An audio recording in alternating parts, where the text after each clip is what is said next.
Setelah 3 tahun dinyatakan buron, Kadif Hub Interpolri Irjen Krisnamurti menyebut buron KPK tersangka dugaan suap Harun Masiku terdeteksi berada di Indonesia.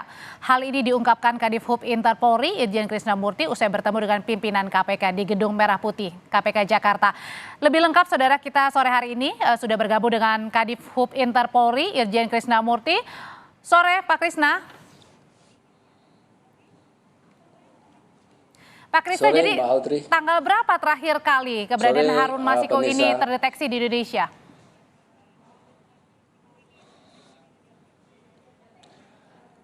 Kalau mengacu kepada data yang dimiliki oleh Divisi Hubungan Internasional Polri, maka sejak 17 Januari 2020 sebenarnya Harun Masiku itu ada di Indonesia dan tidak pernah keluar dari wilayah Indonesia, kecuali yang bersangkutan mengganti identitas dan merubah paspor dengan data lain. Artinya terakhir kali di Indonesia itu setelah pulang dari Singapura? Ya, betul. Ini posisinya sebenarnya di mana wilayahnya? Di wilayah, di kabupaten, kota?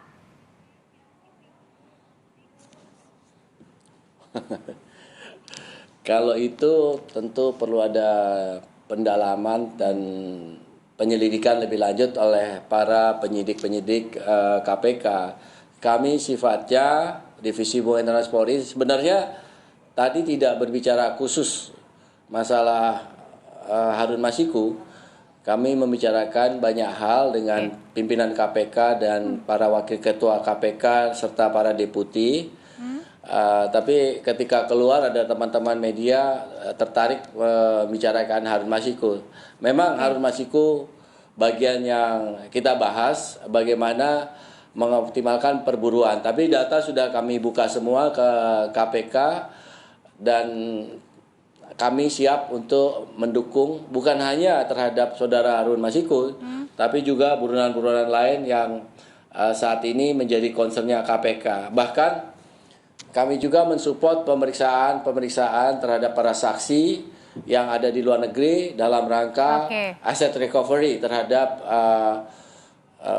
hasil-hasil kejahatan yang ada di luar negeri. Jadi posisi Harun Masiku ini sudah terdeteksi ada di Indonesia dan tidak menggunakan identitas lain, Pak Krisna. Tadi saya katakan, kecuali yang bersangkutan menggunakan identitas lain bisa keluar, tapi itu diperlukan penyelidikan lebih lanjut. Tapi apabila menggunakan identitas yang diberikan oleh penyidik KPK kepada kami, maka kami yakinkan yang bersangkutan tidak keluar Indonesia sejak 17 Januari 2020. Tapi dari pergerakan yang dilihat dari teman-teman polisi, Pak Krisna, sebenarnya hanya menetap di satu tempat atau bergerak antar daerah?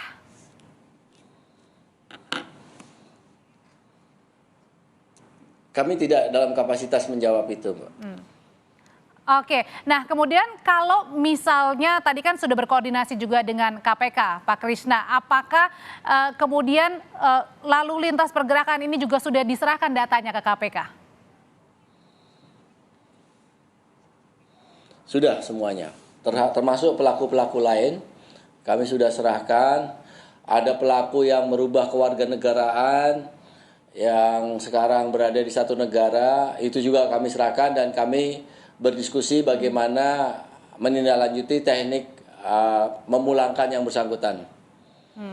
Pak Krisna sudah tahu ada di Indonesia dan sudah koordinasi juga dengan KPK, tapi apa atau ada nggak kendala yang dihadapi untuk bisa menangkap Harun Masiku yang menjadi buron? Kalau upaya penangkapan dan pengungkapan itu kan ada di para penegak hukum yang bersangkutan. Kami ini kan sifatnya terkait dengan isu ke Interpolan. Ya, jadi apa yang bisa kami dukung ketika tersangka melarikan diri ke luar negeri, itu concern kami.